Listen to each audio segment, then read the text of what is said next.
সীমা জগতে জানা তোকে, জগতে জানা তোকে, জগতে জানা তোকে, জগতে জানা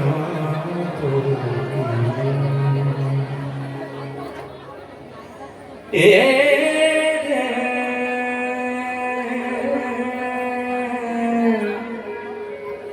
জগতে জানা তোকে বলো,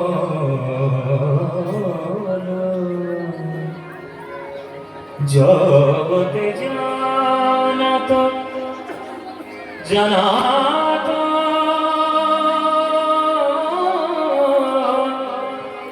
জানা তোকে বলো, জগতে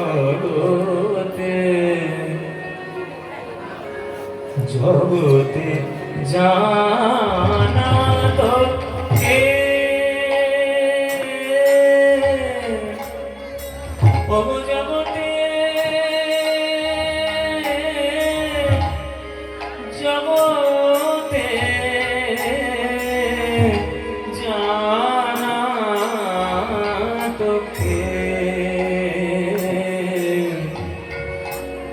যদি গৌরাঙ্গ না হইত তবে কি নেমে হইত, বল বল কি নেমে হইত, কেমনে ধরিতাম এতে শ্রীরাধার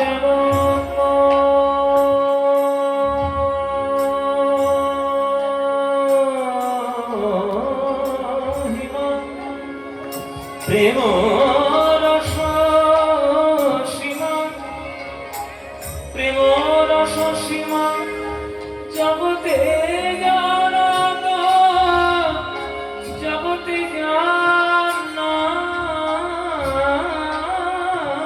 তো, বলো জগতে জানা তোকে, জল জগতে জানা তোকে, জগতে জানা তোকে, জগতে জগতে জানা তোকে। ওগো ভগবান ভক্তগণ, ভাগ্যবান কলিযুগে বাসীগণ, বিচার করে দেখো, ভেবে চিনতে দেখো, যদি গৌরাঙ্গ না আসিত এই বাংলায়, কেমন করে পেতাম এই হরিনাম, কেমন করে পেতাম রাধা কৃষ্ণ প্রেমধন, কেমন করে পেতাম জাতি ধর্ম বর্ণ বিদ্বেষী দূরীকরণ। যা পেয়েছি গৌরাঙ্গের জন্য, সে হাতে পায়ে ধরে বলেছে ভাই রে, হরিনামে বিনা জগতে গতি নাই, হরের নাম হরের নাম হরের নামই না কেবলম, কলৌ নাস্তি নাস্তি গতিরন্যথা। কলিযুগে নাম বিনা গতি নাই, গতি নাই, গতি নাই। তাই বদন হরি বল হরি বল হরি বল হরি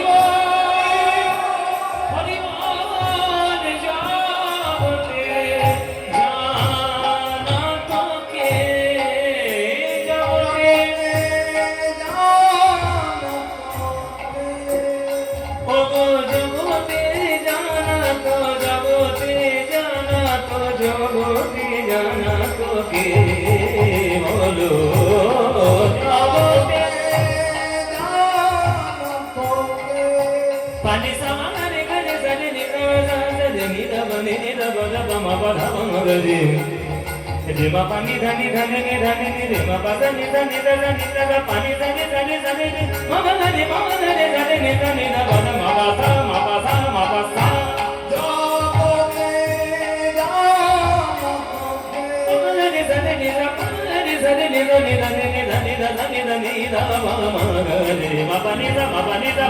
নিশা জগতে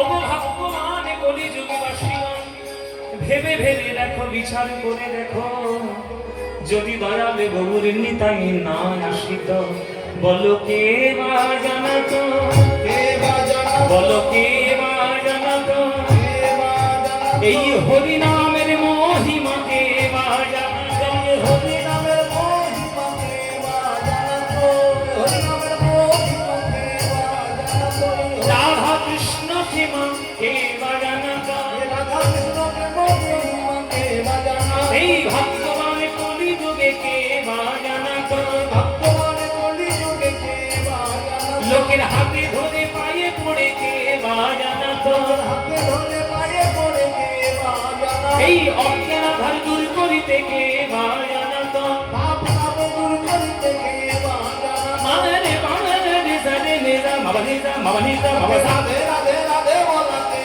বা জানাতো সমানে নিজা নিজা নিজা নিজা নিজা বাদা মাবাসা মাবাসা হরি হরি হরি বলা, কে বা জানাতো মানে মানে গারে সারে নিজা নিজা বাদা মাপানি নিজা মাপানি নিজা মাপাসা কৃষ্ণ কৃষ্ণ কৃষ্ণ বলা, কে বা জানাতো রাধে রাধে রাধে বলা, কে বা জানাতো কৃষ্ণ কৃষ্ণ বলা, কে বা জানাতো হরি হরি কে বা জানাতো হরি হরি হরি বলা, কে বা ওই হরি হরি হরি বলা নিতাই গৌর হরি হরি হরি হরি বলা, কে বা জানাতো রাধে রাধে রাধে বলা, কে বা জানাতো কৃষ্ণ কৃষ্ণ কৃষ্ণ বলা, কে বা জানাতো হরি হরি হরি বলা, কে বা জানাতো কে বা জানাতো জগতে জানাতো কে বলো বলো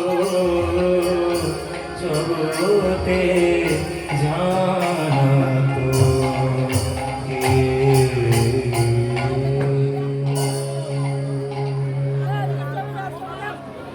यदा यदा हि धर्मस्य ग्लानिर्भवति भारत अभ्युत्थानमधर्मस्य तदात्मानं सृजाम्यहं परित्राणाय साधूनां विनाशाय च दुष्कृतां धर्म संस्थापनार्थाय संभवामि युगे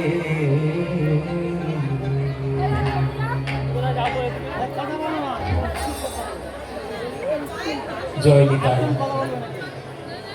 উপস্থিত সকল কৃষ্ণ অনুরাগী গৌর ভক্তবৃন্দের চরণে আমার কোটি কোটি দণ্ডবোধ প্রণাম। আমার সকল গুরুবর্গের শ্রীচরণে আমার শত সহস্র কোটি দণ্ডবোধ প্রণাম। কুস্তি সাতধারা শ্রী শ্রী পঞ্চানন ঠাকুরের শ্রীমন্দির প্রাঙ্গণে এই হরিনাম সংকীর্তনের এই বিপুল সমারোহের প্রথম দিনের প্রথম আসর আপনারা সবাই দূর দূরান্ত থেকে আজকে সমবেত হয়েছেন প্রাণ গৌর গোবিন্দের লীলামৃত মাধুরী পান করবেন বলে। আপনাদের এই আসরে আমার মনে আছে আমি লাস্ট এসেছিলাম যখন আমি মাধ্যমিক পরীক্ষা দিই, যখন মাধ্যমিক দিয়েছিলাম মানে 2006 সাল, 6 সালে আমি মাধ্যমিক দিয়েছি। 2006 সালে মাধ্যমিক পরীক্ষা দেওয়ার পর আপনাদের এই গ্রামে আমি লাস্ট গান করে গেছি। তখন এই মন্দিরটা খোলার চালের মন্দির ছিল, টালির চাল, আর এই দিকে মুখ করে গান হতো না, এই দিক করে গান হতো, ওই দিকে আসলে মনে আছে মনে পরিষ্কার স্মৃতি, সত্যি খুব একটা খারাপ নয়। যাই হোক, তো অনেক দিন পর 2006 সালের পর 2026 মানে 20 বছর পর এসেছি। 20 বছর পর আপনাদের এই অস্থি সাত ভরা যাবে আবার এই হরিনাম সংকীর্তনের অনুষ্ঠানে আমি আবার এসেছি। আজকে আপনারা দূর দূরান্ত থেকে সমবেত হয়েছেন কীর্তন গান আস্বাদন করার জন্য। সবাইকে আমি একটু অনুরোধ করব যে কীর্তন গান আপনাদের মনে এবং আপনাদের জীবনে যেন একটা অবশ্যম্ভাবী অংশ হয়ে ওঠে। নইলে বাঙালি হয়ে লোকের কাছে বলতে পারবেন না যে আমি বাঙালি। বাঙালি মানেই কীর্তন, বাঙালি মানেই চৈতন্য মহাপ্রভু, বাঙালি মানেই হরে কৃষ্ণ নাম, বাঙালি মানেই খোলের আওয়াজ। দেখবেন সারা পৃথিবীতে বাংলাকে যখন প্রেজেন্ট করা হয়, সারা পৃথিবীর মধ্যে যে বাংলা, হোয়াট ইজ বেঙ্গল, এটি যখন রিপ্রেজেন্ট করা হয়, তখন যদি কোনো মিউজিক বা কোন একটা সঙ্গীতের পরিবেশ তৈরি হয়, সঙ্গীতের মধ্যে খোল বাজে, খোল শ্রীখোল, এটা কিন্তু বাজতে থাকে, এটা কীর্তনের একটা অঙ্গ। তো বাংলার রক্তের মধ্যে, বাংলার শিকড়ের মধ্যে একটা কীর্তনের ছাপ রয়েছে। সেটা যার জন্য পেয়েছি আমরা, সেটা হচ্ছে চৈতন্য মহাপ্রভু, আমার নিমাই, আমার গৌরাঙ্গ মহাপ্রভু। তাই আপনারা বাঙালি হয়ে যখন জন্মগ্রহণ করেছেন, আপনাদের জীবনের আদর্শ, মনুষ্যত্বের আদর্শ যেন গৌরাঙ্গ মহাপ্রভুই হয়, আর যেন কেউ না হয়, যদি আপনি বাঙালি। নইলে বাঙালি হিসেবে জন্ম নেওয়াটা আপনার বৃথা এবং লজ্জারও বটে। কেননা তিনি যা করে গেছেন আমাদের জন্য, আমরা তার বিন্দুমাত্র কৃতজ্ঞতা জীবন দিয়ে আমরা কখনো তাকে পূর্ণ করতে পারবো না। আমরা প্রথমে একটা গীতার শ্লোক দিয়ে শুরু করলাম আজকের গান। ভারতবর্ষ মানে শ্রীমদ্ ভগবত গীতা। গীতা ছাড়া মানুষের জীবনের রাস্তা কখনো ক্লিয়ার হবে না। কোন পৃথিবীর কোন ধর্মগ্রন্থে গীতার মতো জীবনের পথ প্রদর্শন করা নেই। এটা আমি একজন হিন্দু হয়ে বলছি না, আমি একজন ভারতীয় হয়ে বলছি না, আমি একজন মানুষ হয়ে বলছি। রিসার্চ করেই দেখা গেছে, রিসার্চ করে ফল বেরিয়ে গেছে যে পৃথিবীর মধ্যে কোন ধর্মগ্রন্থে জীবনে কি করে চলতে হয় সেই রাস্তাটা ক্লিয়ার করে বলা নেই, একমাত্র গীতা ছাড়া। ওই জন্য আমেরিকান বলুন, ইংল্যান্ডবাসী বলুন, ভারতীয় বলুন, রাশিয়া, জাপান, জার্মান, চীন, সব দেশ গীতাকে একটা অন্য চোখে দেখে। আমাদের ভারতবর্ষের এখনো পর্যন্ত জাতীয় ধর্মগ্রন্থ হয়ে উঠতে পারেনি, সেটা আমাদের ব্যর্থতা, সেটা আমাদের দেশের ব্যর্থতা যে গীতাকে আমরা জাতীয় ধর্মগ্রন্থ বলতে পারছি না। সেটা কোনো না কোনো কারণে পারছি না, সেই কারণে আমার ঘাটাঘাটির দরকার নেই। রাজনীতির কারণেই সেটা আপনারা সবাই জানেন, সুতরাং সেটা বলে লাভ নেই। কিন্তু ডক্টর এপিজে আব্দুল কালাম, ভারতবর্ষের প্রাক্তন রাষ্ট্রপতি, ভারত রত্ন ডক্টর এপিজে আব্দুল কালাম, তিনি কিন্তু তার বিজ্ঞানী হওয়ার ইন্সপিরেশন পেয়েছেন from Gita. Doctor J Oppenheimer, যিনি প্রথম নিউক্লিয়ার বম আবিষ্কার করেছিলেন, তিনি কিন্তু এই গীতা থেকেই ইন্সপায়ার্ড হয়ে তিনি বিজ্ঞানী হওয়ার চেষ্টা করেছেন। তাহলে তাদের প্রত্যেকের জীবনের পথের প্রদর্শক, জীবনের আদর্শ যদি গীতা হয়ে যায়, আমরা কেন সেই গীতাকে বাদ দিই? সেই গীতাকে কেন আমরা প্রাপ্ত করে রাখি? সেই গীতাকে কেন আমরা একটা শুধুমাত্র ধর্মীয় পরিমণ্ডলের মধ্যে ঢুকিয়ে রাখি? না, এটা আমাদের ব্যর্থতা। আজকে আমরা গীতার শ্লোক দিয়ে শুরু করলাম যে ভগবান কি বলেছেন, ইয়াদা ইয়াদা হি ধর্মস্য গ্লানি, যখন যখন ধর্মের মধ্যে গ্লানি আসবে, অভ্যুত্থানম অধর্মস্য, অধর্মের অভ্যুত্থান হবে, তদা তখন, আত্মানম আমি আমাকে, সৃজম অহম সৃষ্টি আমি আমাকেই করব তখন। কখন? যখন দেখবো ধর্মের মধ্যে গ্লানি এসে গেছে আর অধর্মের উৎপাত বড় বেড়ে গেছে। আমি এসে কি করব? পরিত্রাণায় সাধুনাম, যারা জগতের সন্তুষ্টি প্রদান করার জন্য, ভালো পথে থাকার চেষ্টা করে, তাদেরকে বাঁচানোর জন্য, বিনাশায় চ দুষ্কৃতম, দুষ্কৃতীদের বিনাশ করার জন্য, ধর্ম সংস্থাপনার্থায়, যে ধর্ম হারিয়ে যায় সেই ধর্মকে পুনঃ প্রতিষ্ঠা করার জন্য, সম্ভবামি যুগে যুগে, এক যুগ নয়, যখনই প্রয়োজন মনে হবে আমি তখনই আসবো। কি রূপে আসবো না আসবো সেটা আমার ব্যাপার, কেননা পৃথিবীটা আমার, বিশ্ব ব্রহ্মাণ্ড আমার, সৃষ্টিটা আমার। কি করে বাঁচাতে হয় সেটা আমি দেখে নেব। যেমন আপনি যদি সংসারের মাথা হন, আপনি যদি সংসারের কর্তা হন, তাহলে আপনার সংসারকে আপনি কি করে বাঁচাবেন সেটা কি পাড়া প্রতিবেশীর লোক ঠিক করে দেবে? সেটা তো আপনি ঠিক করবেন। আমি যদি আমার বাড়ির কর্তা হই, আমার বাড়িতে একটা অশান্তি চলছে, সেই অশান্তিটা দূর করার দায়িত্ব কার? পাড়া প্রতিবেশী না আমার? আমার। ভগবান বলেই দিয়েছে, আমার যখন জগৎ, আমার যখন বিশ্ব ব্রহ্মাণ্ড, আমারই পৃথিবী, আমারই সূর্য, নক্ষত্র, গ্রহ, চন্দ্র, তারা, কি বিপদ হবে না হবে আমি বুঝে নেব। যখন মনে হবে যে আমার আসার দরকার হচ্ছে, আমি চলে আসব। যদি মনে হয় যে আমার পূর্ণ অবতার হওয়ার দরকার নেই, একটা অংশ অবতার পাঠিয়ে দিলে কাজ চলে যাবে, কাজ সেরে যাবে, আমি পাঠিয়ে দেবো তাদেরকে। কারণ না কারোর মাধ্যমে, সে মানুষরূপী অবতারের মাধ্যমে হোক বা 16 কলায় পরিপূর্ণ ভগবানের মাধ্যমেই হোক, তিনি আসবেনই আসবেন।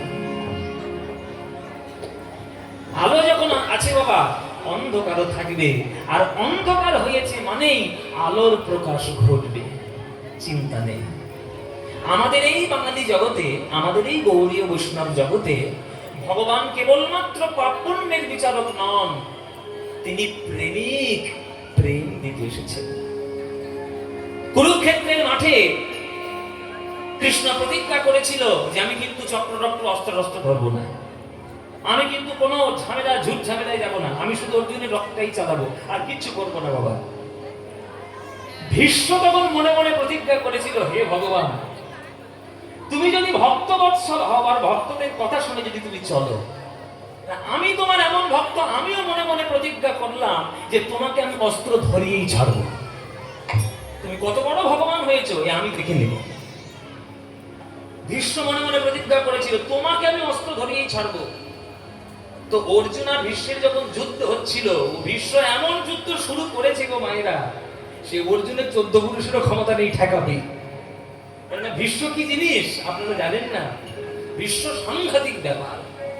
পুরো মহাভারতটা একটা চরিত্র নিয়ে কেন্দ্র করে বেঁচেছিল, সেটা ভীষ্ম। ওই জন্য ভীষ্ম ক্যারেক্টার খুব সাংঘাতিক ক্যারেক্টার, খুব সাংঘাতিক চরিত্র। তো ভীষ্ম প্রতিজ্ঞা করেছিল যে তোমাকে আমি চক্র ধরিয়েই ছাড়বো। এমন যুদ্ধ শুরু করেছে, এবার কৃষ্ণ পর্যন্ত ভাবছে সর্বনাশ, এইবারে এইরকম যুদ্ধ যদি করে আমার সব অর্জুন বাঁচবে কি করে। রথের চাকা তুলে নিয়ে মেরেছে একবার ভীষ্মের রথের উল্টো শুরু করেছে, যা ইচ্ছা তাই। তখন ভীষ্ম হেরে গিয়ে মাথা নত করে কৃষ্ণের চরণে বলছে, আমি হেরেছি বটে, তবে জিতে হেরেছি, আমি জিতে হেরেছি প্রভু। তোমাকে প্রতিজ্ঞা করেছিলাম মনে মনে, তোমাকে আমি ধরেই মারপিট তোমাকে আমি করাবোই, তুমি যতই বারণ করো। তা ভক্তের মান রক্ষার জন্য তিনি যা খুশি করতে পারেন গো মায়েরা। নিজের প্রতিজ্ঞাও ভঙ্গ করতে পারেন, চক্রও ধরতে পারেন, অস্ত্রও ধরতে পারেন, কুরুক্ষেত্রের যুদ্ধও করতে পারেন। আবার সেই কৃষ্ণ নদিয়ায় জন্ম নিয়ে রাধা কৃষ্ণ মিলিত তনু সোনার গৌরাঙ্গ হয়ে লোকের হাতে পায়ে ধরে তিনি কীর্তন বিলাতে জানেন, তিনি কীর্তন বিলাতে জানেন। লোকের হাতে ধরেছে, পায়ে পড়েছে, ভাই রে তোদের হাতে ধরি পায়ে পড়ি, একবার হরি বল বল, একবার হরি বল বল। ওরে হরি বিনা জগতে কোনো গতি না। মারামারি ঝগড়া অশান্তি করে কোনোদিন জগতে সুখী কেউ হয়নি, তার প্রমাণ রামায়ণেও আছে, তার প্রমাণ মহাভারতেও রয়েছে। তাই তোদের হাতে ধরি পায়ে পড়ি ভাই, হরি বল, হরি বল, হরি বল। তাই তোমার আনন্দ আমার কি করিও না, তুমি তাই এসেছো নিচে, আমায় নইলে ত্রিভুবনেশ্বর তোমার প্রেম হতো যে মিছে। তাই তোমার আনন্দ আমার ঘর। নিতাই গৌর হরি বল, হরি বল। এসেছো নিচে, আমায় নইলে ত্রিভুবনেশ্বর তোমার প্রেম হতো যে মিছে। তাই তোমার আনন্দ আমার ঘর। এই গানটা লিখেছেন রবীন্দ্রনাথ ঠাকুর। তিনি তো প্রেমের কবি, তিনি তো প্রেম লিখবেন। তিনি বলছেন, প্রভু ওই উপর থেকে তুমি নিচে নেমে এসেছো, গোলকের সুখ থেকে তুমি কাদা মাখার জন্য এসেছো, শুধুমাত্র আমার জন্য। তুমি আমায় এত ভালোবাসো, যেখানেই আমি যাই তুমি আমার পিছনে চলে আসছো। তুমি আমায় কত ভালোবাসো, ওই জন্যই তো তুমি আমার কাছে বারে বারে আসো। তুমি যদি আমার কাছে না আসতে আমি কি বুঝতাম যে তুমি আমায় ভালোবাসো। কে কাকে ভালোবাসে বুঝতে পারবেন যদি তার বাড়িতে বিনা নিমন্ত্রণে গিয়ে পড়ে থাকে। আমি কাকে ভালোবাসি, আমি কাকে ভালোবাসি লোকে এমনি বুঝতে পারবে, সব ঢেকে রাখার জিনিস না। যদি আমি কারোর বাড়িতে বিনা নিমন্ত্রণে এমনি চুপচাপ করে করে গিয়ে বসে আছি, তাহলে জানবেন লোকে জেনে যাবে যে ও বাবা, ওর সম্পর্ক ভালোই, বেশ ভালোবাসার সম্পর্ক আছে। নিমন্ত্রণ করতে হবে কেন? ভালোবাসায় আবার আতিথেয়তা কি? ভালোবাসায় আবার এই তো ব্যাকরণ মানে কি? ভালোবাসা মানে এ দুহাত বাড়িয়ে দেবে, ও দুহাত বাড়িয়ে দেবে, তবেই তো ভালোবাসার আলিঙ্গনাবদ্ধ হবে, তাই না? ডক্টর মহানবব্রত ব্রহ্মচারী একটা কি সুন্দর কথা বলেছে ওনার গ্রন্থে, উদ্ধব সন্দেশ বলে একটা গ্রন্থ আছে, সেই গ্রন্থে কি সুন্দর লিখেছে। ওনাদের সব দর্শন। ডক্টর মহানবব্রত ব্রহ্মচারী বলছে যে ভক্ত সাধনার মাধ্যমে উপরের দিকে ঊর্ধ্বগামী হয়ে যায়, আর ভক্তকে ভালোবেসে ভগবান উপর থেকে নিচের দিকে নেমে আসতে থাকে। ভক্ত উপরের দিকে যাচ্ছে, ভগবান নিচের দিকে আসছে, দুজনের মাঝখানে যখন দেখা হয়ে গেল, তখন ভক্ত আর ভগবানের মহামিলন হয়ে গিয়ে প্রেমের সমুদ্র তৈরি হলো।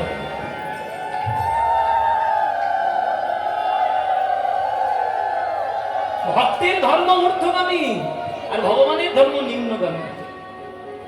ভগবান ধরবে ভক্তের চরণ, আর ভক্তও ধরবে ভগবানের চরণ। দুজন যখন দুজনের চরণ জড়িয়ে ধরবে, তখনই তো প্রেমের আলিঙ্গনাবদ্ধ হবে। তাই তুমি ওপর থেকে আমার কাছে নেমে এসেছো বারে বার, কেন? তুমি আমায় ভালোবাসো, ওই জন্যই না তুমি এসেছো। আমায় নিয়ে মেলেছো এই মেলা, আমার হীরায় চলছে রসের খেলা। আমায় নিয়ে মেলেছো এই মেলা, আমার হীরায় চলছে রসের খেলা। আমায় নিয়ে মেলেছো এই মেলা, আমার হীরায় চলছে রসের খেলা। গানগুলো বুঝতে পারছেন মায়েরা?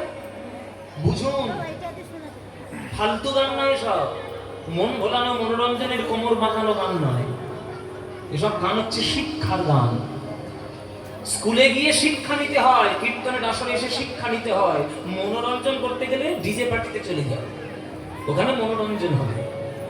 এটা কীর্তনের আসর, এটা ফাজলামো করার জায়গা না। আমায় নিয়ে মেলেছো এই মেলা। আপনি বলুন তো, এই জগৎ সংসারের মেলাটা ভগবান কার জন্য পেতেছে? আকাশ বাতাস, নদ নদী, পাহাড় পর্বত, খাদ্য, গরমকালে যাতে শরীর ভালো থাকে আম তৈরি করে দিয়েছে, তরমুজ তৈরি করে দিয়েছে, শীতকালে যাতে স্কিন ভালো থাকে কমলা লেবু তৈরি করে দিয়েছে, সব খাদ্য খাবারের ব্যবস্থা করে দিয়ে ভগবান ভক্তকে জগতে পাঠিয়েছে। আর সেই ভক্তরা জগতে এসে ভগবান নেই এই কথাটা কি করে প্রতিষ্ঠা করবে, সারাক্ষণ লেগে আছে, সারাক্ষণ লেগে আছে। কি বলবেন? একে একে সেটাই বলা হয়, যে পাতে খায় সেই পাতেই লাথি মারে। এটা হচ্ছে আমাদের দশা। বেশি কর্তাধিক হলিও না, দু চার পাতা বিজ্ঞান করে যুক্তিবাদী হয়েছে, বেশি যুক্তিবাদী হয়েও না, যুক্তি ঘুচিয়ে দেবে। এই যে কিছুদিন আগে দুপুরবেলা খেতে বসেছিলে, কেমন তলানি দিল, তলানি বুঝতে পারছো? ওই তলানি দিয়ে দেবে, বেশি যুক্তিবাদী হলিও না। হ্যাঁ, তার হাতে সবকিছু, একটা ইশারা দেবে সব ঢুকিয়ে দেবে মাটির ভেতরে। বেশি বিজ্ঞানী আর বেশি যুক্তিবাদী হয়েও না। তার দয়ায় বেঁচে আছো, এইটা মেনে নিয়ে গিয়ে মন্দিরে প্রণাম করো, মাথা ঠুকে যাও। তার দয়ায় বেঁচে আছো, তিনি কৃপা করছেন বলে বেঁচে আছেন। হাওয়াটা বন্ধ করে দিলে না, একবার গলা টিপে মরবে। এত বেশি কর্তাতি কেন? দু চার পাতা বিজ্ঞান করে টিভির আসরে গিয়ে বসে বসে যুক্তিবাদী সব ফলিয়ে দেবে। ওই যখন ওই ভূমিকম্পটা হচ্ছিল, যারা উপরে বসেছিল 50 তলা বিল্ডিং এর মাথায় ঠের পেয়েছিল, সব বলে এবার গেলাম বোধ হয়। এত কেন, এত লাফালাফি কেন?